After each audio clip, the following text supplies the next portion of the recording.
அபியும் வந்து வண்டியில போயிட்டுருக்காங்க. அப்போ ஆகாஷ் என்ன பண்ணுறதுன்னு தெரியாம தவிக்கிறாரு. கரெக்ட்டா வந்து ஆகாஷ் வந்து அப்படியே வந்து ரொம்ப வந்து மயக்கத்திலேயே இருக்காரு. அவரால ஒண்ணுமே முடியல. அப்படியே ரொம்ப டயர்ட் ஆயிடுறாரு. இந்த சூழ்நிலையில ஆகாஷும் வந்து என்ன பண்ணுறதுன்னு தெரியாம அப்படியே கோயில்ல வந்து பக்கத்தில கோயிலானதா அவர் வந்து மயக்கத்தில இருக்காரு. அப்படியே உள்ள கோயில் உள்ள அப்படியே போறாரு.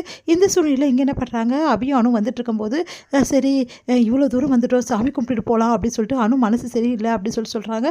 சரி நம்ம நீங்க 2 பேரும் போய் சாமி கும்பிட்டுட்டு வாங்க. நான் இங்கேயே இருக்கேன் அப்படின்னு சொல்லிட்டு அவங்க அத்தை சொல்லிடுறாங்க. அபியும் கோயிலுக்குள்ள போறாங்க. அப்போ வந்து வந்து மனமுருகி வேண்டிக்கிறாங்க.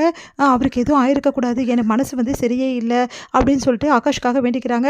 கரெக்ட்டா ஆகாஷ் வந்து அங்க வந்து வராரு. வந்தோனே பார்த்துட்டு அதிர்ச்சி அடையிறாங்க. நம்ம பார்த்துட்டு என்னாச்சு ஆகாஷ் உங்களுக்கூட ஆகாஷ் அப்படியே மயங்கி வந்து விழுந்துடுறாரு. உடனே ரொம்ப பதறி போயிடுறாங்க. ஆகாஷ் ஆகாஷ்ன்னு பயங்கரமா கத்துறாங்க. உங்களுக்கு என்ன ஆச்சு? இவங்க என்ன ஆச்சுன்றாங்க. உடனே வந்து ரத்தம் வந்து தலைவலியா வருது அவங்களுக்கு அவர் தலையில. அதுக்கப்புறம் வந்து அவர் வந்து அப்படியே வந்து நீங்க போயிடுவீங்களா என்னை விட்டுட்டு அப்படின்னு சொல்லிட்டு அழறாங்க. உடனே வந்து அழாதீங்க ஆகாஷ் அப்படின்னு சொல்லிட்டு உங்களுக்கு என்ன ஆச்சு? முதல்ல வாங்க ஹாஸ்பிட்டல். நான் போமாட்டேன் ஹாஸ்பிட்டலுக்கு. நீங்க சொல்லுங்க என்னை விட்டுட்டு போயிடுவீங்களான்னு அழறாங்க. சொல்லுங்க அப்படின்னு சொன்னோனே இது எல்லாத்தையும் பார்த்துட்டு இருக்க அபிக்கு ஒண்ணுமே புரியல. அபி வந்து ஒண்ணுமே புரியாம யோசிக்கிறாங்க. அபி என்ன பண்றாங்க, சரி ஓகேன்னு சொல்லிட்டு கொஞ்சம் ஒளிஞ்சுக்கிறாங்க அபி. அப்பதான் வந்து வந்து சொல்றாங்க, உண்மையிலேயே நான் உங்களை விரும்புறேன் உண்மைதான் அப்படின்னு சொல்லிட்டு பயங்கரமா அழறாங்க. உடனே வந்து எதுக்காக அப்படி பண்ணீங்க? அப்ப ஏன் என்னை விட்டுட்டு போறீங்க? வேற வழி இல்ல. தயவு செய்து நீங்க இங்கேருந்து கிளம்பிடுங்க. உங்களை நான் ஹாஸ்பிட்டல்ல சேர்த்துட்டு போறேன். தயவு செய்து வந்து கஷ்டப்படாதீங்க எனக்காக. ஏன் இப்படி பண்றீங்க? அப்படின்னு சொல்லிட்டு அழுதுட்டு இருக்காங்க. இது எல்லாத்தையும் அபி வந்து கேட்டுறாங்க. அபி உடனே வந்து ராகவுக்கு கால் பண்ணி இந்த மாதிரி விஷயத்த சொல்றாங்க. ராகவும் அங்க வராரு. ராகவ் வந்து அபி வந்து எல்லாரையுமே பார்க்குறாரு. பார்த்து அதிர்ச்சி அடைகிறாரு. என்ன சொல்றீங்க? அப்படின்னு சொன்னோன்னே என்னாச்சு? அப்படின்னு சொல்லிட்டு ஓடி வந்து ஆகாஷை பார்க்குறாங்க. ராகவ் வந்து ஆகாஷும் வந்து பேசிட்டு இருக்கிறத பார்த்துட்டு அதிர்ச்சி அடைகிறாரு. உடனே வந்து ராகவோட கையை பிடிச்சி அபி வந்து இழுத்துட்டு கொஞ்சம் அமைதியாக இருங்க அப்படின்னு சொல்கிறாங்க. உடனே ராகவி தம்பி அப்படின்னு சொன்னோன்னே இருங்க ஒரு நிமிஷம், அவங்க மனசில் என்ன இருக்குன்னு தெரியணும்ல. இப்போ பேசிட்டு இருக்கா.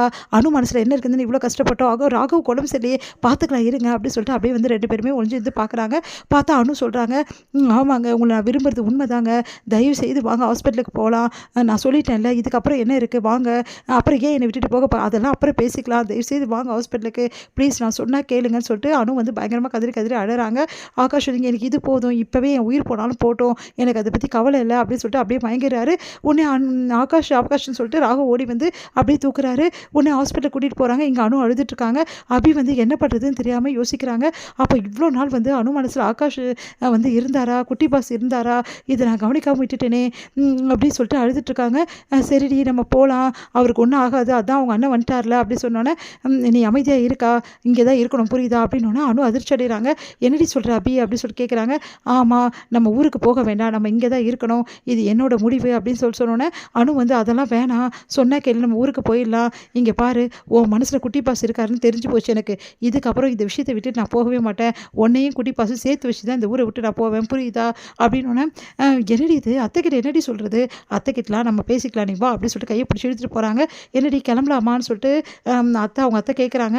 அதெல்லாம் கிளம்பலாம், ஆனால் வந்து நம்ம ஊருக்கு போகல வீட்டுக்கு போகிறோம். என்னடி இது திடீர்னு இப்படி முடிவு எடுத்துறீங்க?